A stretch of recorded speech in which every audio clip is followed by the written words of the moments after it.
Noticentro 1, CMI. Alcaldesa Claudia López pide cooperación judicial con Venezuela para aislar a cabecillas del Tren de Aragua que están en una cárcel de ese país. ¿Cómo opera la banda Los Maracuchos en Bogotá? Hallan cuerpo abandonado en el río Fucha, en los límites entre San Cristóbal y Antonio Nariño. ¿Cuál es el mapa de la criminalidad en Bogotá? Se entrega hombre por crimen de familia en Landazuri, Santander. Identifican cuerpo embolsado hallado en el poblado en Medellín. Insólito caso en Barranquilla. Llevan a uno de los costeños a casa por cárcel y no le colocan el brazalete electrónico. Con Luisa Tobo. Muy buenos días, bienvenidos a Noticentro 1 CMI. La alcaldesa Claudia López le pidió hoy al canciller Álvaro Leiva que acelere un proceso de cooperación judicial con el gobierno de Maduro para que aíslen a los cabecillas del Tren de Aragua, quienes tienen incidencia en los hechos delictivos de la capital. Luisa Fernández, muy buenos días. ¿Quiénes serían estos cabecillas? Hola Luisa, se trata de alias Niño Guerrero y alias Giovanni o el Viejo, que serían los cabecillas del Tren de Aragua, una banda delincuencial que inició delinquiendo en el estado de Aragua, en Venezuela, y que ha llegado a varias ciudades de Latinoamérica, entre esas Bogotá. Recordemos que el Tren de Aragua llegó a la ciudad de Bogotá a tomarse los territorios de la reconocida banda Los Camilos, que fue desarticulada hace varios meses. Es el Tren de Aragua el responsable de varios de los embolsados en la ciudad, asegura la alcaldesa Claudia López a través de la misiva que se le envió al canciller Álvaro Leiva, que tienen información de que estos dos sujetos, estos dos cabecillas desde una cárcel de Aragua, Venezuela, están enviando las órdenes a integrantes de la banda delincuencial Tren de Aragua, ubicada aquí en Bogotá, para ejecutar este tipo de delitos y también para dirigir el narcotráfico que ha llegado a la capital colombiana. Pero en medio de la misiva también le solicita que las medidas penitenciarias a la que están sujetos estos dos personajes, pues se fortalezcan, y por eso le solicita al canciller Álvaro Leiva que interceda con las autoridades venezolanas para que esto pueda darse lo más pronto posible. Asegura también dentro de la misiva que ya el embajador de Colombia en Venezuela, Armando Benedetti, tiene información de estos delincuentes y del Tren de Aragua, y además ha confirmado que se establecieron todos los parámetros judiciales junto a autoridades venezolanas para que esto se dé. Sin embargo, en los últimos días la respuesta por parte de uno de los altos funcionarios de las autoridades venezolanas, como es Diosdado Cabello, pues no ha sido muy positivas en cuanto a las solicitudes de la mandataria. Hoy hablamos con el secretario de Seguridad, quien asegura que lo que puede hacer la alcaldía es enviar esta carta a la Cancillería de Colombia, que ya fue enviada, y esperar que desde la Cancillería realicen todas las funciones para una respuesta efectiva por parte de autoridades venezolanas. Entre tanto, en las últimas horas también fueron capturados 10 integrantes de la reconocida banda Los Maracuchos. Esta es una de las 3 bandas que están en vendetas actualmente en la capital del país. Maracuchos también se disputa los territorios bogotanos para el narcotráfico con esta banda delincuencial del Tren de Aragua del que ya estamos hablando. Aseguró en las últimas horas la alcaldesa Claudia López que los maracuchos actúan específicamente en las localidades de Los Mártires y de Santa Fe, estas ubicadas en el centro de Bogotá, y que además semanalmente cuentan con rentas o con valores superiores a los 400 millones de pesos por la venta ilícita de las drogas en la capital del país. Pero también utilizan las viviendas del centro de Bogotá para ejecutar todo el tema del narcotráfico y también acciones violentas. 3 de esos inmuebles se van a impulsar acciones de extinción de dominio. En torno a estos inmuebles, muchas dinámicas delincuenciales en torno a narcotráfico, violencia, extorsión. Por eso es que estamos impulsando estas acciones de extinción de dominio para intervenir integralmente estos entornos y devolvérselos a la ciudadanía. Los propietarios de inmuebles que los presten o faciliten su uso para actividades delincuenciales también están incurriendo en algún tipo de concurso para delinquir o en algún tipo de delito. Por eso las investigaciones que adelanta la policía y la fiscalía y las acciones judiciales que corresponda se impulsarán no solamente contra el eslabón criminal, el sicario, el vándalo, el violento, el delincuente, el ladrón, sino también estamos interviniendo las finanzas ilícitas, estamos identificando el lavado de activos que nos permita cortar de raíz a estas estructuras de crimen. ¿Qué es eso? Un colombiano conocido como alias Leo es el cabecilla de esta banda delincuencial, quien también fue capturado en medio de los operativos que vienen realizándose desde hace 7 meses en la capital del país. 3 de estas viviendas de las que habla el secretario de Seguridad también se les va a dar extinción de dominio por el uso ilícito que se les estaba dando a estos predios. Pero también asegura el secretario de Seguridad que hay 5 delincuentes pertenecientes a los maracuchos que huyeron hacia Venezuela. Recordemos que esta banda está compuesta por colombianos y por venezolanos. Vamos a continuar con temas de seguridad porque en las últimas horas fue hallado otro cuerpo en el río Fucha, esto en límites de las localidades de San Cristóbal y de Antonio Nariño. Hasta el momento lo único que se sabe es que es un hombre quien yacía en este río Fucha. La comunidad alertó a las autoridades, quienes se dispusieron a hacer todas las investigaciones y notificaron y confirmaron que era un cuerpo más que se encontraba en la capital del país. Hablamos con el secretario de Seguridad, quien afirmó que paralelamente al hallazgo de este cuerpo también se registraron 2 homicidios más aquí en Bogotá. En el canal Fucha, entre las localidades de Antonio Nariño y San Cristóbal, los actos urgentes a cargo de la policía y la fiscalía se están adelantando para poder tener más elementos que nos permita poder esclarecer este hecho.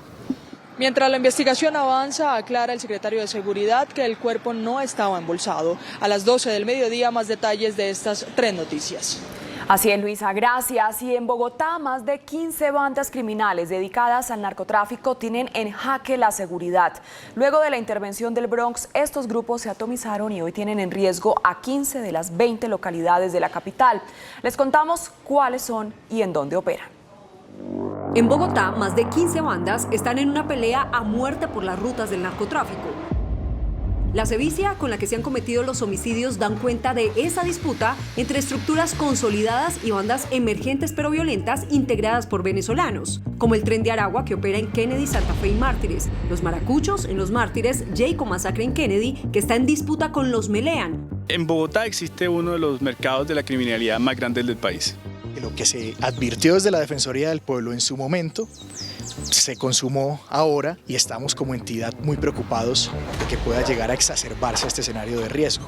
Pero el mapa criminal en la capital es mucho más grande. Además de estas bandas, las tradicionales siguen pisando fuerte. Los paisas siguen defendiendo su territorio en Bosa, Kennedy, San Cristóbal, Rafael Uribe y Soacha, y están en disputa con los pascuales por la venta de droga en el nororiente de la ciudad y con los boyacos que están en Usaquén y Soacha. Otras bandas que tienen en jaque la seguridad en Bogotá son San Andresito de la 38, que opera en Los Mártires, que subcontrata a los Rolex que delinquen en Chapinero. Los orientales operan en Suba y Usaquén, los de Camilo en Kennedy, Bosa, Tunjuelito y Soacha, el Frente de Guerra Urbano del ELN en Ciudad Bolívar, Usme, San Cristóbal y las células urbanas del Clan del Golfo en Usme, Bosa y Kennedy. Unas grandes estructuras que ahora subcontratan o hay un outsourcing criminal con distintas células que conocen bien los barrios, que conocen bien la gente y que conocen bien las localidades. Suelen tener un control muy fuerte de economías ilícitas que van desde la comercialización ilegal de armas, la trata de personas, el hurto. Después de la intervención del Bronx, los grupos dedicados a la venta de droga, al hurto y a la extorsión se expandieron por la ciudad y hoy tienen en riesgo a 15 de las 20 localidades. Dramático testimonio de un sobreviviente de la masacre de Las Flores en Barranquilla. Habló de los momentos en que hombres llegaron disparando, de cómo se salvó y que lamenta la muerte de gente inocente. Jorge Castro tiene la historia. Jorge, buenos días. Muchas gracias, Luisa, muy buenos días. El testimonio fue conocido hace algunos minutos por Noticentro 1 CMI. Este joven, que es un técnico de logística, narró paso a paso cómo vivió esta tragedia que se presentó en la ciudad de Barranquilla y la manera como sobrevivió, a pesar de haber sido alcanzado por 2 impactos de arma de fuego en sus piernas. Contó cómo corrió, cómo intentó ponerse a salvo hasta caer y ser socorrido por otras personas que se encontraban en el lugar. También lamentó la muerte de otras personas conocidas en el barrio. Yo estoy sentado. Cuando yo escucho las detonaciones, o sea, lo único que reacción mía fue salir corriendo. Cuando voy corriendo, por ahí alcanzo a dar unos 5 o 4 pasos, es que siento que me impacta las dos balas. Ya después alcanzo a avanzar por ahí unos 15 metros y me desplomo porque las piernas no me daban, y fue donde un primo que estaba conmigo y unos amigos me auxiliaron. Me montaron en un carro de un vecino y me llevaron hasta la clínica Puerto Azul. Hoy los habitantes del barrio Las Flores, a través de sus líderes, han pedido a la ciudadanía y al país no estigmatizar a la comunidad residente en este sector, pues es un barrio que vive de la pesca y del turismo aquí a orillas del río Magdalena y de la zona industrial de la capital del Atlántico. Y en otro hecho grave para la capital del Atlántico lo constituye la fuga de Digno Palomino, quien es el máximo cabecilla de la organización criminal Los Costeños. Digno Palomino había sido entregado en días pasados por las autoridades venezolanas a Migración Colombia en la frontera con Cúcuta. Se cumplieron la semana anterior las audiencias de legalización y de imputación, pero se le dio detención domiciliaria. Ese domicilio estaba aquí en la ciudad de Barranquilla, y hoy, bien temprano, cuando personal del INPEC estuvo en el lugar de residencia de Digno Palomino para establecer su permanencia, no lo encontraron en el lugar. Se han hecho algunas revelaciones, como por ejemplo que no se le impuso el brazalete para verificar el sitio en donde debía estar recluido y cumpliendo con la detención domiciliaria. Mientras tanto, Noticentro 1 CMI contactó al abogado de Digno Palomino y este ha dicho que no habría fuga y que en las próximas horas habría un pronunciamiento de la defensa de Digno Palomino. Más adelante, Luisa, tendremos otros detalles de estas noticias desde Barranquilla. Jorge, muchas gracias. Escondido en una escuela para evitar ser linchado por la comunidad, fue hallada la 5ª persona que estaría implicada en la masacre de una familia en Landazuri, Santander. Ana Mercedes, ¿qué más detalles se conocen? Buenos días. Hola Luisa, televidentes, cordial saludo. Pues siguen apareciendo sobrevivientes y nuevas historias sobre lo que habría ocurrido detrás de esta masacre de esta familia en Landazuri, Santander. Me acompaña el doctor Didier Rodríguez, el defensor del pueblo del Magdalena Medio. Ha aparecido una nueva persona, lograron evitar que se linchara. ¿Cómo fue esto? Buenos días.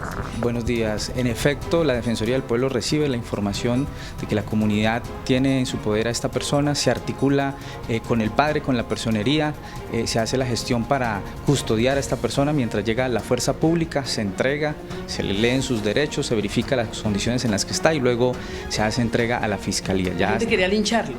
Inicialmente existía ese temor porque hay una distancia de más de 3 horas desde el lugar donde se encontraba esta persona y el casco urbano, y mientras llegaba la fuerza pública, la policía, existía ese temor, pero afortunadamente en los buenos oficios del párroco, del personero, las llamadas que desde la Defensoría se hicieron, se logró pues que la comunidad razonablemente le respetara la vida a esta persona y se la entregara a la policía. ¿También es un migrante? Bueno, nosotros queremos que frente a ese tema sea directamente la Fiscalía General de la Nación la que haga referencia puntual a eso. ¿Qué va a pasar? ¿Qué ha pasado con la única sobreviviente y testigo que puede decir o desvirtuar las versiones de familiares de uno de los linchados que dice que es colombiano y que no estaba, que fue asesinado inocentemente? Bueno, ella en este momento se encuentra custodiada por la policía, está siendo atendida médicamente, y nosotros desde la Defensoría del Pueblo vamos a hacer el acompañamiento a esta persona, desde luego para que se le garantice su integridad y no vaya a tener ningún inconveniente como tal. ¿La situación hoy en la zona? Pues es una situación compleja realmente, sin embargo la Defensoría va a estar en el territorio, queremos dialogar con la comunidad y hacer el llamado al respeto para que sean las autoridades las que directamente administren justicia como tal. Puntualizamos hoy cuántas víctimas fatales. Al momento hablamos de 8 personas, las 4 de la misma familia, integrantes de una misma familia, y las otras 4 personas. Bueno, muchísimas gracias, doctor Didier Rodríguez, defensor del Magdalena Medio. Hay que señalar que pues tensa la situación continúa en esta región. Más detalles de las medidas y de lo que pasará allí en minutos. Continúen ustedes con más noticias en estudio. Así es, Ana Mercedes, gracias. Hacemos una pausa en Noticentro 1 CMI y al regresar les contamos cómo operaba banda de fleteros en Medellín. Ya volvemos.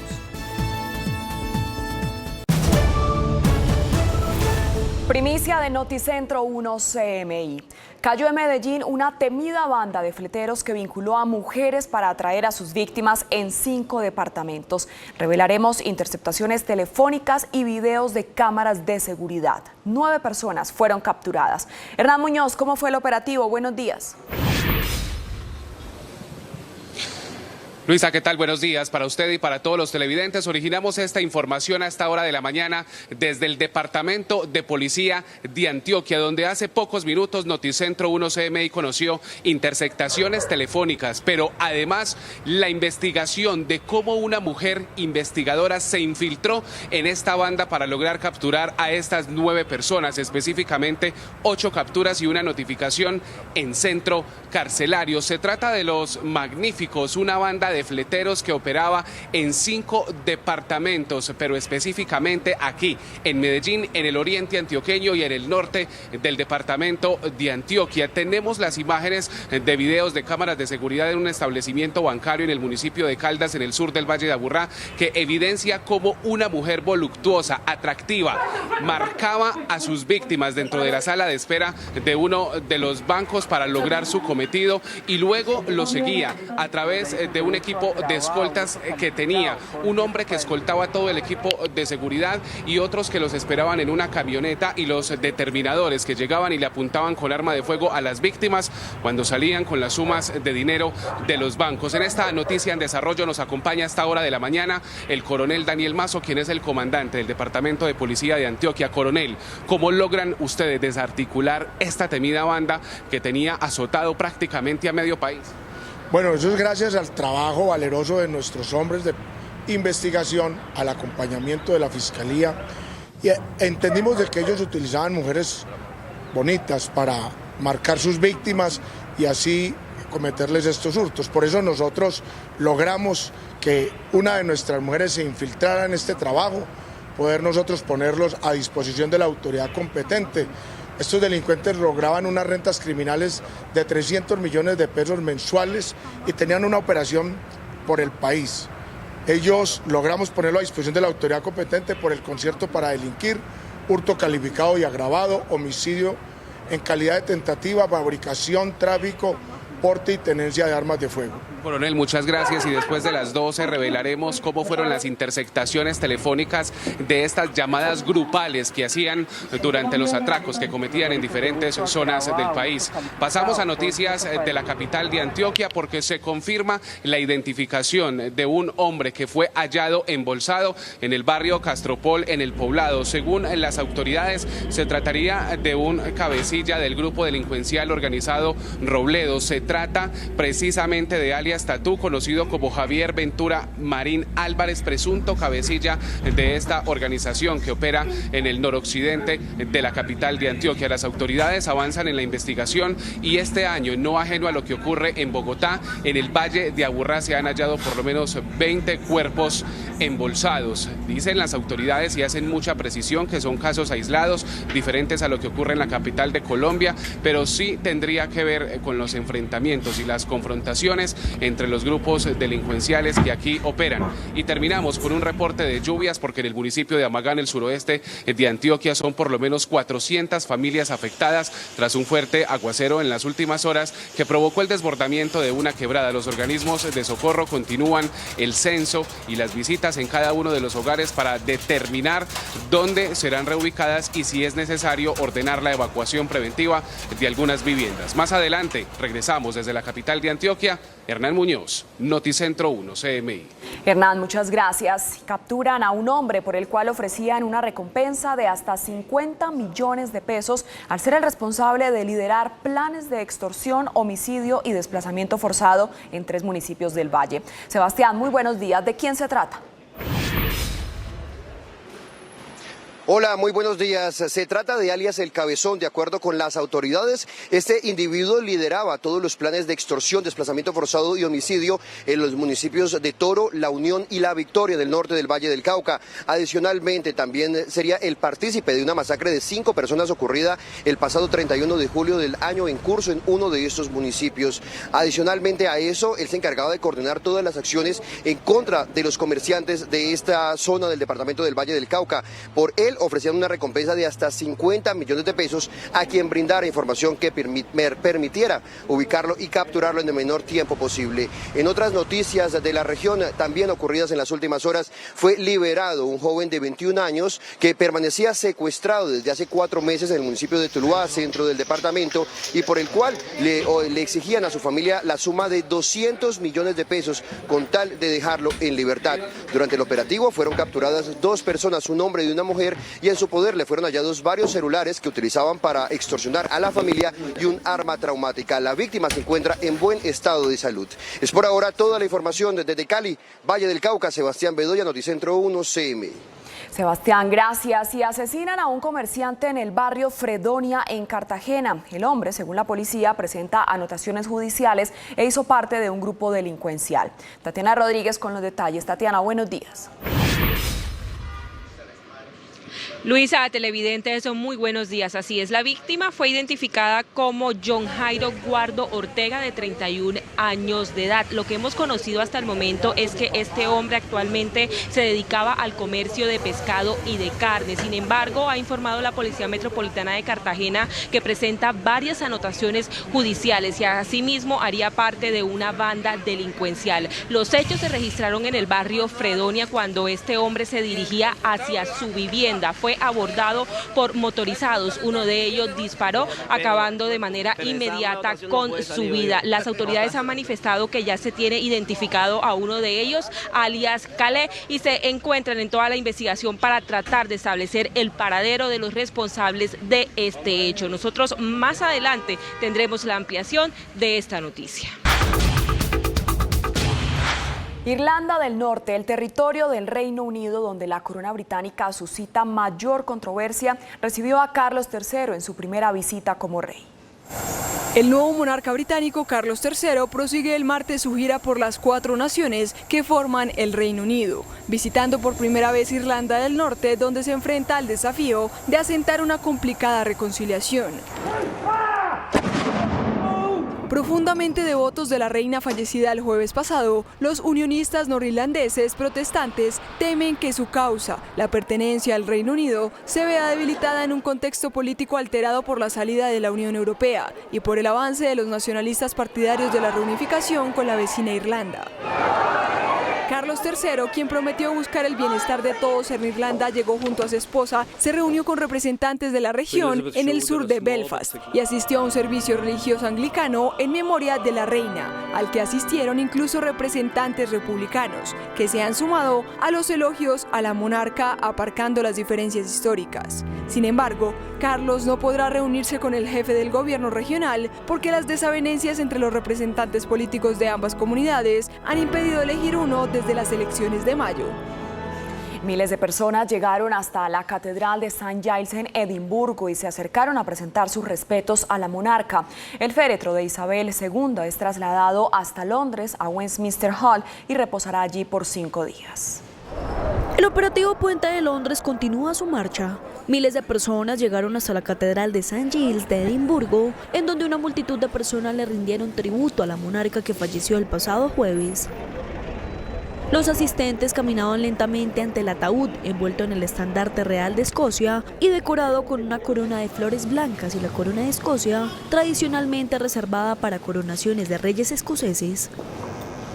Dentro de la Catedral de Edimburgo, el rey Carlos III, con la cabeza gacha, vestido con una falda escocesa junto a sus hermanos, realizaron una vigilia silenciosa durante 10 minutos al lado del ataúd de su madre. El féretro de Isabel II regresará a Londres, al Palacio de Buckingham, donde reposará. Desde este miércoles el cuerpo de la reina estará en Westminster Hall durante 5 días. La inflación de Estados Unidos se redujo en agosto por segundo mes consecutivo gracias a un importante descenso en los precios de la gasolina. Sin embargo, una inflación de 8,3% anual sigue siendo alta para muchos estadounidenses y posiblemente motive a una nueva subida de tasas de la Reserva Federal. El presidente Joe Biden hizo de la inflación su principal prioridad económica, mientras la Fed ya indicó que continuará con su política de subida de tasas, encareciendo aún más el crédito a particulares y empresas con el objetivo de reducir la inflación, la cual registró un retroceso en agosto cuando el índice de precios al consumidor, que mide una canasta de bienes y servicios de consumo, mostró que los precios subieron un 8,3% interanual, una ralentización con respecto al aumento de 8,5% de julio y el repunte del 9,1% de junio. Además, la última vez que la tasa del IPC general bajó en meses consecutivos fue en la primera parte de 2020. Este también es el menor ritmo de subida anual de los precios desde los máximos históricos alcanzados en junio y se produce junto a un importante descenso de los precios de la gasolina. Y aunque en términos mensuales los precios de consumo subieron un 0,1% respecto a julio, el nivel de la inflación sigue siendo preocupante, cuando el aumento anual de los precios está muy lejos de donde se encontraba hace 18 meses y la tasa de inflación objetivo de la Reserva Federal era del 2%. El Papa Francisco llegó a Kazajistán para una visita de 3 días. El pontífice participará en el Congreso de Líderes de Religiones Mundiales y tiene previstas reuniones bilaterales con diversos representantes, aunque pesará mucho la ausencia del patriarca ortodoxo ruso. El primer ministro de Armenia denunció que un ataque masivo nocturno de Azerbaiyán dejó 49 soldados muertos. Nikol Pashinyan agregó que media docena de puestos fronterizos fueron alcanzados por fuego de artillería y armas de gran calibre. Rusia dijo que negocia un alto el fuego y Francia pidió llevar el tema al Consejo de Seguridad de la ONU. Ucrania continúa con su contraofensiva en el país del este, donde las tropas de Kiev buscan liberar a todos los pueblos ocupados por separatistas prorrusos desde 2014, mientras Rusia comenzó a lanzar bombardeos masivos en las líneas de frente ucranianas, por lo que se teme un recrudecimiento del conflicto.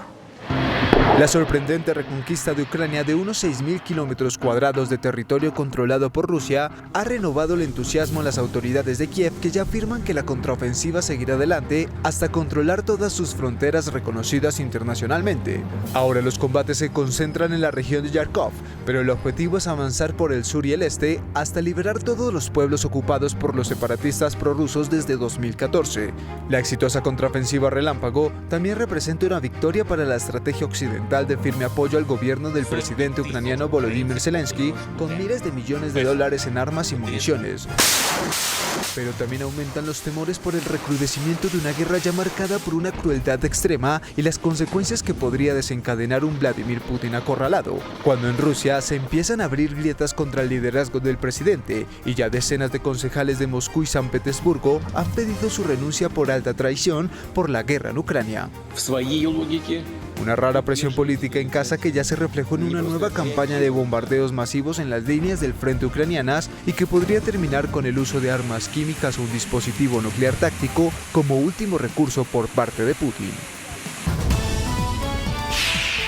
Alcaldesa Claudia López pide cooperación judicial con Venezuela para aislar a cabecillas del Tren de Aragua que están en una cárcel de ese país. ¿Cómo opera la banda Los Maracuchos en Bogotá? Hallan cuerpo abandonado en el río Fucha, en los límites entre San Cristóbal y Antonio Nariño. ¿Cuál es el mapa de la criminalidad en Bogotá? Se entrega hombre por crimen de familia en Landazuri, Santander. Identifican cuerpo embolsado hallado en el poblado en Medellín. Con Luisa Tobo. Seguimos en Noticentro 1 CMI. A esta hora se reúnen en la Casa de Nariño la alcaldesa Claudia López y el presidente Gustavo Petro por los casos más recientes de inseguridad en la capital. La mandataria local solicitó a la Cancillería acelerar el proceso de cooperación judicial con Venezuela para aislar a los cabecillas del Tren de Aragua. Luisa Fernández tiene los detalles. Luisa, buenas tardes. Hola Luisa y televidentes, a esta hora en Presidencia está la alcaldesa Claudia López tratando con el presidente Gustavo Petro temas de seguridad en la capital del país, temas legislativos que se van a tratar en el Congreso de la República y también recordándole al presidente de la República que ya se envió una carta a la Cancillería solicitando que en medio de sus oficios establezcan las relaciones judiciales para fortalecer las medidas penitenciarias contra los cabecillas del Tren de Aragua. La Cancillería de Colombia ya tiene la carta enviada por la alcaldesa Claudia López solicitando la intervención del doctor Álvaro Leiva ante autoridades venezolanas para reforzar las medidas penitenciarias contra alias Niño Guerrero y alias Giovanni. Según autoridades colombianas, estos dos sujetos desde una cárcel en Venezuela estarían dirigiendo a integrantes del grupo delincuencial Tren de Aragua radicados en Bogotá para activar vendetas entre grupos criminales en la ciudad. Aprovechando el restablecimiento de relaciones diplomáticas con Venezuela, los canales de cooperación judicial y de cooperación en justicia y seguridad se fortalezcan para que todos los países que son víctimas de la violencia de estos grupos trabajemos en equipo para desarticular estas estructuras de crimen. En la misiva también se puso a disposición la información sobre el actuar del grupo criminal en Bogotá. Las respuestas por parte del gobierno venezolano han sido muy esquivas a la solicitud de la mandataria. La misma podrá ser cotejada en el marco de las reglas de la recientemente restablecida cooperación judicial binacional, que anunció nuestro embajador en Venezuela, el doctor Armando Benedetti. Sin embargo, la Cancillería colombiana no se ha pronunciado al respecto. En medio de estas declaraciones y solicitudes también se realizan para dar con el paradero de 5 de los cabecillas o 5 de los integrantes de la reconocida banda delincuencial que fue hace poco desarticulada, Los Maracuchos, y es que se presume que estos 5 delincuentes están en Venezuela, se escaparon en medio de los operativos. ¿Cómo queda esta banda entonces en Bogotá? Aquí les contamos. La operación Job, activada 7 meses atrás, dio como resultado la captura de 10 integrantes del grupo delincuencial Los Maracuchos, incluido su cabecilla, un colombiano conocido como alias Leo. Esta banda opera en las localidades de Los Mártires y Santa Fe. Este grupo de Los Maracuchos manejaba cerca de 400 millones de pesos semanales en rentas ilícitas, principalmente en torno a la actividad del narcotráfico. Utilizan viviendas del centro de Bogotá para distribuir la droga y ejecutar actividades violentas. 3 de esos inmuebles se van a impulsar acciones de extinción de dominio. En torno a estos inmuebles, muchas dinámicas delincuenciales en torno a narcotráfico, violencia, extorsión. Por eso es que estamos impulsando estas acciones de extinción de dominio para intervenir integralmente estos entornos y devolvérselos a la ciudadanía.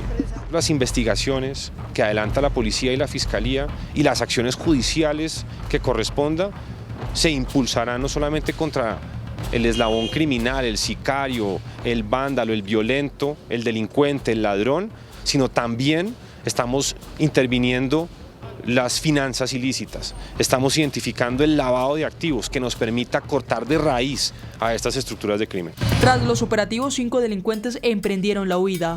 La investigación que viene adelantando la Fiscalía y la Policía en este caso durante más de 7 meses también permite identificar a otros 5 integrantes de este grupo delincuencial que se presume están en Venezuela y por tanto se ha expedido una circular azul de Interpol para que los organismos internacionales de seguridad y justicia los capturen y los lleven a la justicia. Son los responsables de 7 casos de embolsados en la ciudad. Se presume que otros miembros de este grupo continúan en Bogotá. Es una banda donde participan colombianos y venezolanos, además de ser una de las 3 que están en la lupa de las autoridades. Continuando con temas de seguridad en la capital del país, fue hallado otro cuerpo en el sur de Bogotá. Otro cuerpo fue hallado en Bogotá en las últimas horas. La comunidad de Antonio Nariño alertó a las autoridades sobre un hombre que yacía en el río Fucha. El cuadrante confirmó que se trataba de un cuerpo. En el canal Fucha, entre las localidades de Antonio Nariño y San Cristóbal, los actos urgentes a cargo de la policía y la fiscalía se están adelantando para poder tener más elementos que nos permita poder esclarecer este hecho. En este caso no se encontraron bolsas ni signos de violencia. Paralelamente, 2 homicidios tuvieron lugar en la capital. Uno en la localidad de Ciudad Bolívar, otro en la localidad de Rafael Uribe Uribe, que obedecen a atracos aparentemente o alguna consecuencia derivada de alguna riña o algún problema de esta naturaleza. En lo corrido del año 2022 se han presentado más de 930 homicidios.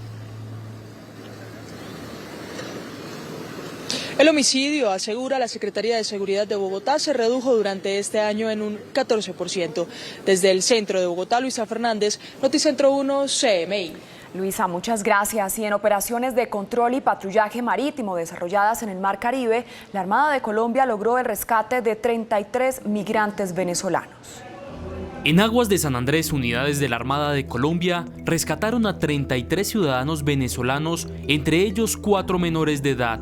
Los ciudadanos venezolanos realizaban migración irregular desde el archipiélago con destino a Centroamérica.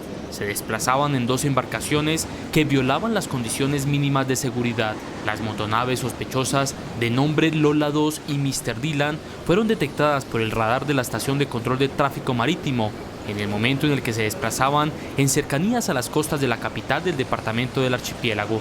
Se encontró a bordo en una motonave $4.900 en efectivo, dinero que sería parte del pago realizado a los tripulantes de la embarcación, quienes realizaban este tipo de transporte que se constituye, según la Armada, en un delito de tráfico de personas. Y fue capturado esta madrugada luego de un complejo operativo de la policía, alias Cabezón, presunto cabecilla de una temida banda criminal y partícipe de la masacre de 5 personas en el municipio de La Unión Norte del Valle. Sebastián, adelante con los detalles. Hola, muy buenas tardes. Se trata de alias El Cabezón. De acuerdo con las autoridades, este sujeto lideraba todos los planes criminales en 3 municipios del norte del Valle del Cauca. Este es el hombre que al parecer lideraba los planes de homicidio, extorsión, microtráfico y desplazamiento forzado que realizaba una temida banda delictiva en 3 municipios del norte del Valle del Cauca, incluida la masacre de 5 personas en La Unión el pasado 31 de julio del año en curso. A esta persona se le hallaron en su poder 4 cartuchos calibre .762, un proveedor para fusil y 700 gramos de marihuana. Alias Cabezón, presuntamente sería el cabecilla del grupo delincuencial Los Cabezones, el cual delinque en los municipios de La Unión, Toro y La Victoria. El capturado presentaba múltiples antecedentes judiciales y las autoridades ofrecían una recompensa de 50 millones de pesos a quien entregara información sobre su paradero. En otras noticias, esta madrugada fue rescatado un joven de 21 años que permanecía secuestrado desde hace 4 meses en una vivienda del centro del departamento. El calvario para un joven que estaba retenido desde hace 4 meses terminó luego de la intervención del Grupo Antisecuestro del Ejército Nacional en una vivienda del municipio de Tuluá, centro del Valle, y por el cual pedían a su familia la suma de 200 millones de pesos para dejarlo en libertad. Las acciones por parte de nuestra fuerza pública, Gaula del Ejército, Policía y Fiscalía no se hacen esperar, específicamente en el municipio de Tuluá Valle, donde un joven de 21 años fue liberado gracias a las acciones conjuntas que por parte de nuestra fuerza pública, Ejército y Policía se dieron a cabo, logrando la liberación de un joven de 21 años por el que se estaba haciendo una exigencia económica. En el desarrollo de la operación fueron capturados los responsables del plagio. Con esto se logra en forma rápida y en tiempo restringido con su planeamiento este rescate, donde se encontraron los sujetos que fueron capturados, un hombre y una mujer, con un arma traumática, con celulares y con elementos que pretendían amedrentar al ciudadano.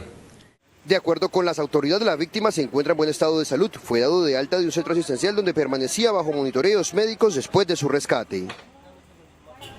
Las autoridades le hacen un llamado a todas las personas que sean víctimas de algún caso de secuestro u otro delito para que denuncien oportunamente. Es por ahora toda la información desde Cali. Sebastián Bedoya, Noticentro 1 CMI. Sebastián, muchas gracias. Dramático testimonio de un sobreviviente de la masacre de Las Flores en Barranquilla. Habló de los momentos en que hombres llegaron disparando, de cómo se salvó y que lamenta la muerte de gente inocente. En la madrugada del lunes, todo era diversión. El ambiente de la música fue interrumpido por los disparos indiscriminados que hacían 2 hombres desde la vía. Yo estoy sentado. Cuando yo escucho las detonaciones, o sea, lo único que reacción mía fue salir corriendo.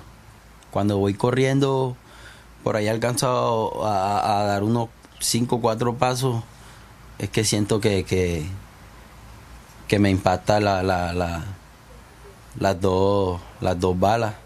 Yosimar lamenta que amigos inocentes del barrio hayan caído en medio de las balas. Eran personas que conocíamos aquí, Edwin, Dani, Chelo, Henry. Líderes del barrio piden hoy que el sector no sea estigmatizado. Bueno, nosotros hacemos un llamado a las autoridades locales, a las autoridades nacionales, que aceleren todas estas investigaciones frente a este suceso lamentable. Primero, justicia.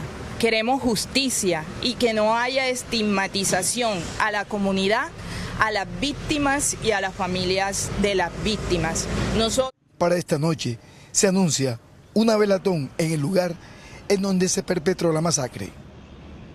Escondido en una escuela para evitar ser linchado por la comunidad, fue hallado un hombre que estaría implicado en la masacre de una familia en Landazuri, Santander. Ana Mercedes, ¿qué otros detalles se conocen? Buenas tardes. Luisa, televidentes, muy buenas tardes. Pues a esta hora es presentado ante la Fiscalía esta quinta persona acusada de ser uno de los autores de la masacre de esta familia en Landazuri, Santander.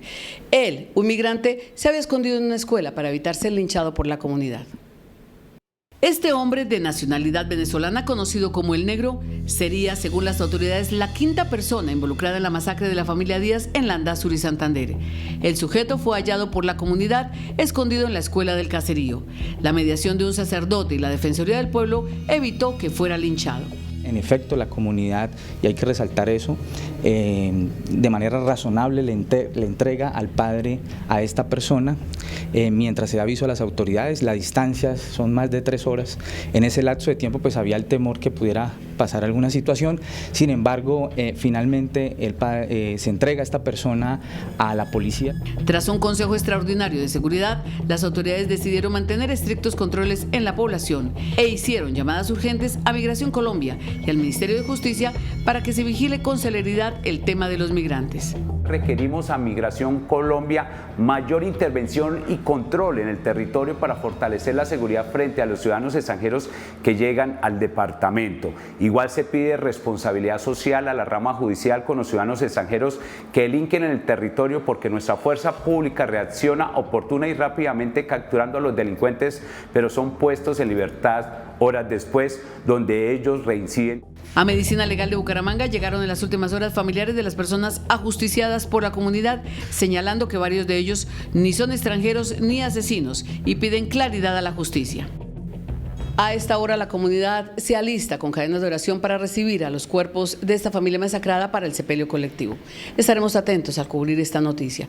Es todo por momento desde Bucaramanga para Noticentro 1 CMI. Informó Ana Mercedes Ariza. Feliz tarde para todos. Ana Mercedes, muchas gracias. Hacemos una pausa en Noticentro 1 CMI, pero al regresar les contamos cómo operaba una banda de fleteros en Medellín. Ya volvemos. Seguimos en Noticentro 1 CMI. Cayó en Medellín una temida banda de fleteros que vinculó mujeres para atraer a sus víctimas en 5 departamentos. 9 personas fueron capturadas. Hernán Muñoz, muy buenas tardes. ¿Cómo actuaba esta banda? Luisa, ¿qué tal? Buenas tardes para usted y para todos los televidentes. Ampliamos los detalles que conoció Noticentro 1 CMI. Interceptaciones telefónicas, pero además de eso, videos de cámaras de seguridad que evidencian, para responder a su pregunta, cómo estas personas marcaban a las víctimas dentro de los bancos. Aquí está el informe. Todo parece normal en la sala de espera de este banco ubicado en Caldas, Antioquia, pero aquí se está planeando un atraco. Ella es alias La Mona, integra la temida banda Los Magníficos y se encarga de marcar a sus víctimas. Mientras este hombre retira en la caja 10 millones de pesos, ella le informa a sus cómplices cada movimiento. Dígalo. No, un man con chaqueta negra como con cositas militar y bolso negro. ¿Por qué la va a salir? Ya salió, yo estoy por acá, por donde la contravía. ¿Por donde la contravía? Sí, ahí estoy yo. ¿Dónde ustedes están sentados en el restaurante? La víctima sale del banco y se dirige hacia un restaurante. Alias La Mona lo sigue en el otro extremo de la calle, pero ella no está sola.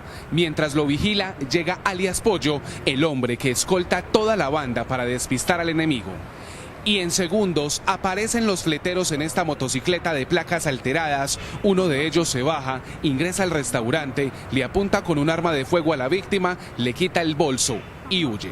Como caso relevante tenemos uno presentado el día 16 de febrero del 2022, donde esta estructura delincuencial ejecuta un hurto a una mujer de aproximadamente 40 años, persona que fue lesionada en su mano derecha con arma de fuego, quedando alojado el proyectil del arma de fuego dentro del vehículo en cual se movilizaba la víctima. Con prueba en mano, la policía inició el operativo y capturó a 9 personas. Y se ponen a disposición de la autoridad competente por el delito de concierto para delinquir, hurto calificado y agravado, homicidio en calidad de tentativa, fabricación, tráfico y porte o tenencia de armas de fuego, accesorios, partes y municiones. Entre los detenidos se encuentra alias El Mocho, principal cabecilla de la organización, quien se quitó la prótesis, según los investigadores, para tratar de adquirir beneficios, como detención domiciliaria. Y en el municipio de Amagá, en el suroeste de Antioquia, las autoridades atienden una nueva emergencia asociada a las lluvias. Son 400 familias afectadas por el desbordamiento de un río muy cercano al casco urbano. En este momento los organismos de socorro continúan avanzando en el censo para determinar si habrá que ordenar algunas evacuaciones preventivas o definitivas en medio de esta temporada que, recordemos, Antioquia se mantiene en calamidad pública. Información desde Medellín, Hernán Muñoz, Noticentro 1 CMI. Hernán, muchas gracias. Hacemos una pausa en Noticentro 1 CMI y al regresar, esperen. Buscan acuerdo para levantar bloqueo en hidroeléctrica. Ya volvemos. Seguimos en Noticentro 1 CMI. Fue asesinado un comerciante en el barrio Fredonia, en Cartagena. El hombre, según la policía, presenta anotaciones judiciales e hizo parte de un grupo delincuencial. La víctima fue identificada como John Jairo Guardo Ortega, de 31 años de edad, quien actualmente se dedicaba al comercio de carne y pescado. Sin embargo, las autoridades señalaron que tenía varias anotaciones judiciales. Cuando verificamos los antecedentes, alias John Cadena, que así se hacía conocer, tenía varios antecedentes judiciales, 6 exactamente, por hurto calificado, por hurto, concierto para delinquir, entre otros. Y también adicionalmente habría pertenecido a lo que se conoció como el clan Úsuga, en el año 2015. El hombre fue sorprendido por motorizados, quien le dispararon a quemarropa cuando se dirigía a su vivienda. Hay que indicar que este sujeto fue víctima aparentemente de lo que sería un ajuste de cuentas con otro sujeto al cual este habría agredido en una riña días antes. Cuando verificamos los antecedentes, alias John Cadena, que así se hacía conocer, tenía varios antecedentes judiciales, 6 exactamente. Uno de los homicidas fue identificado por la policía y es conocido como alias Calet. Entre tanto, las autoridades señalaron que ha llegado un nuevo personal de la policía a la ciudad para contener la tasa de homicidio. Y en el Ministerio del Interior se reúnen el gobernador de Cundinamarca, el alcalde de Ubalá y directivos de Enel, quienes buscan un acuerdo para levantar el bloqueo en la hidroeléctrica del Guavio, que es la más grande del país. Gerardo Aristizábal tiene los detalles. Gerardo. Preparado, le están dando paso a nuestro. Hola Luisa Fernanda, la saludo desde el Ministerio del Interior, donde a esta hora se adelanta una reunión para resolver la situación que afecta a la represa del Guavio y que podría dejar sin energía a gran parte del país. Señor gobernador de Cundinamarca, Nicolás García, ¿el tema de esta reunión es para qué? Preparar la reunión que tendremos con la comunidad el día jueves, en la que va a participar nuevamente el sector privado, la gobernación y, por solicitud de la comunidad de Ubalá, en esta ocasión la nación.